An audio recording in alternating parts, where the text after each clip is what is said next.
20 દિવસ સુધી હોસ્પિટલમાં રાખવામાં આવ્યું.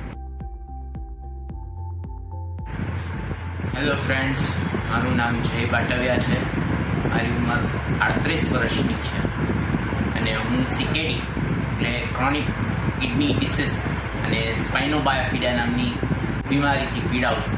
અને મને હમણાં 4 મહિના પહેલાં બ્રેન સ્ટ્રોક આવી ગયો. બ્રેન સ્ટ્રોકને લીધે મને હાલત બહુ પતલી થઈ ગઈ હતી. મને હોસ્પિટલાઇઝ કર્યો, 20 દિવસ સુધી હોસ્પિટલમાં રાખવામાં આવ્યું. ત્યાર પછી મારી ટ્રીટમેન્ટ ચાલુ થઈ. ડૉક્ટર મધુરે મને વિઝિટ કર્યું ને મારું ચાર્જ કર્યું ને મારે એક્સરસાઇઝ કરાવવા આવ્યા ડૉક્ટર ધીરજ. અને ત્યારથી 1 મહિના સુધી મારું એવું સ્થિતિ હતી કે હાથ આમ જ રહેતો. એ 1 મહિના સુધી રહ્યો ને પરિસ્થિતિ એવી હતી કે અડે કે વાળે ને તો આંખમાંથી પાણી વહે છે. બહુ દુઃખ. એ બધી સ્થિતિ સ્થળે પડી ધીમે ધીમે ધીમે કરીને આજની સ્થિતિ એ છે કે હાથ લાંબો થઈ શકે, ગમે તે દિશામાં કરો વળી શકે. એટલે સારું છે કે મને હેલ્પ મળી.